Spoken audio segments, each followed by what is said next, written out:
Muchos me habían preguntado en redes sociales cómo se cultiva una planta alta en CBD. Si es que había alguna diferencia con una variedad normal, si es que había que tener algún cuidado especial con este tipo de genéticas, etc. Así que decidí experimentar cultivando una variedad autofloreciente del banco Sweet Seed llamada Red Pure CBD de entre unos 15 a 17% de este cannabinoide y de menos de 0,5 de THC. Me pareció súper interesante experimentar con esta variedad por sus tonalidades rojizas y moradas, además porque prometía un intenso aroma.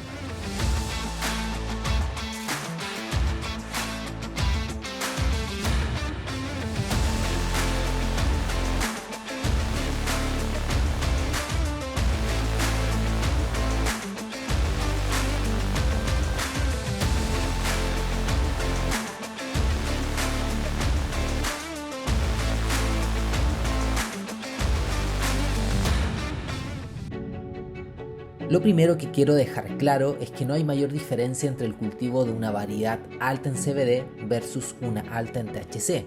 Lo único que va a cambiar es la composición química de las flores que cosecharemos. En este caso, la resina o los tricomas tendrán mayor cantidad de cannabidiol, más conocido como CBD, cuyos efectos sí serán completamente diferentes a los del tetrahidrocannabinol o THC. Pero esto no lo vamos a analizar en profundidad en este video, porque hoy no hablaremos de cata, sino del cultivo de esta variedad. Cómo creció y cómo se desarrolló esta Red Pure CBD de Sweet Seeds.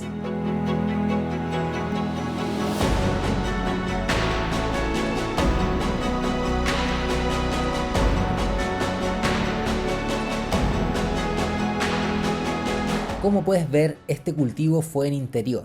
Usé una carpa de 1,20 m por 60 cm con un panel LED, 2 ventiladores, un extractor, un intractor, un filtro de carbono y un termohigrómetro para controlar humedad y temperatura, variables sumamente importantes en cualquier cultivo. Las macetas fueron 4 de 11 litros, usé fertilizantes orgánicos embotellados en una proporción de entre 2 a 6 ml por litro, partiendo con lo mínimo y terminando con lo máximo al final del ciclo, sustrato del tipo Light Mix, micorrizas y los preventivos que siempre uso en todos mis cultivos, que son tierra de diatomeas, jabón potásico y aceite de neem. Decidí dejar estas plantitas con crecimiento normal y solo aplicar poda de bajos y defoliación controlada cuando fueron creciendo. Creo que esto es bastante útil, sobre todo para aquellas personas que están en sus primeros cultivos con autoflorecientes, intentar estresar lo menos posible para evitar una reducción de la cosecha. Esto no quiere decir que no se puedan hacer podas u otras técnicas a este tipo de plantas, pero creo que es mejor hacerlo cuando hay un poquito más de experiencia. Como siempre he dicho, el mejor preventivo de plagas es tener plantas sanas en condiciones ambientales óptimas. Pero si nuestras plantas están con carencias, enfermas o en un ambiente muy caluroso, muy frío, muy húmedo, muy seco, los productos que apliquemos no servirán de mucho. El sistema de ventilación debe estar las 24 horas activo. Los ventiladores no solamente ayudarán a reducir un poco la temperatura, sino que ayudarán a hacer circular el aire, a dificultar el vuelo de las plagas y generar un ambiente óptimo, por supuesto. El ingreso de aire fresco y limpio debe ser constante con el uso de un intractor, y el extractor nos ayudará a sacar el aire caliente y a generar esta circulación que permitirá mantener una temperatura y humedad óptima.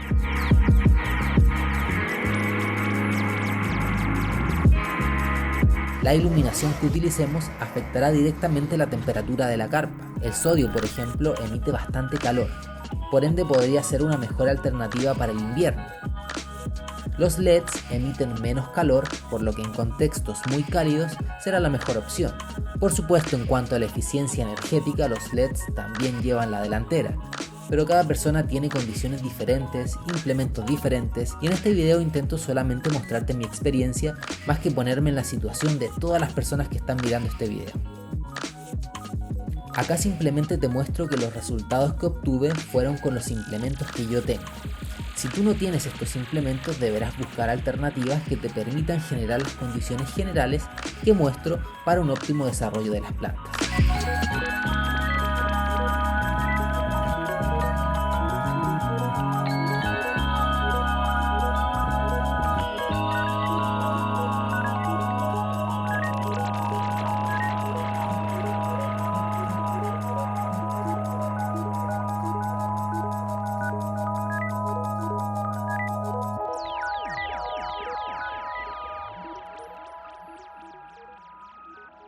Como podrás ver, al lado de estas plantitas tuve unos esquejes en crecimiento. Esto porque las autoflorecientes se cultivan a 18 o más horas de luz y los esquejes necesitan al menos 18 horas de luz para mantenerse en vegetación, por lo que quise intentar ocupar el espacio de la forma más eficiente para no perder tiempo entre un cultivo y otro. A medida que fueron creciendo se empezaron a marcar los diferentes fenotipos. Si bien es una misma variedad, se pueden ver diferencias físicas muy notorias. Las dos plantas de la izquierda mostraron un fenotipo más índico, comunes en climas más fríos, con periodos de floración más cortos, presentan estructuras compactas con flores más densas. Las dos de la derecha notoriamente tienen una estructura más sativa, plantas más anchas, una de ellas con múltiples ramificaciones, flores más grandes, con aberturas típicas de plantas sativas que permiten mejorar la ideación de este tipo de plantas. Y esto porque estas genéticas tienen un origen en climas calurosos y húmedos, en los cuales las plantas tenían que adaptarse para evitar la presencia de hongos, y esto derivó en flores menos densas que permitieran mejorar la ideación y por ende la supervivencia de la especie. La poda de bajos y defoliación utilizada en estas plantas claramente también influyen en cierta medida en la estructura que estamos viendo. La poda de bajos se utiliza para concentrar el crecimiento en aquellas flores que tienen el potencial de crecer más. Si ya han cultivado habrán notado que las ramas bajas producen flores más pequeñitas y menos resinosas. Lo que se busca con esta poda es centrar la energía del crecimiento en las ramas que nosotros elijamos. Además, es muy útil para mejorar la ideación en nuestro cultivo. Al quitar las ramas bajas más cercanas al sustrato, estamos también evitando la aparición de plagas. Al estar trabajando con autoflorecientes, es muy importante no estresarlas de sobremanera, por lo que la poda de bajos la hice en 2 ocasiones con un periodo de descanso. Como el vegetativo es muy corto y las plantas no alcanzan a crecer demasiado, al finalizarlo hice la primera poda y luego cuando ya estaba en floración hice la segunda. La defoliación, por otro lado, consiste en quitar hojas que interfieran en el paso de la luz. Personalmente soy muy selectivo a la hora de quitarlas, ya que estas son muy importantes para el proceso de fotosíntesis. Por lo mismo, solo saqué aquellas que realmente impedían la penetración de la luz en las flores que se estaban desarrollando.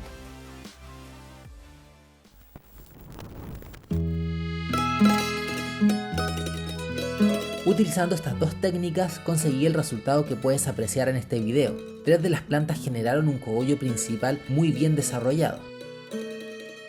Y la otra planta desarrolló múltiples flores principales influenciadas principalmente por su fenotipo.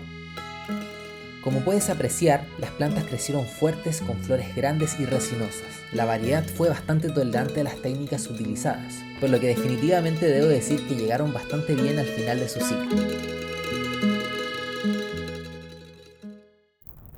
Para cosecharlas, esperé que estuviesen bien amarillentas sus hojas. Esto es una muestra que las flores consumieron los nutrientes disponibles en la planta.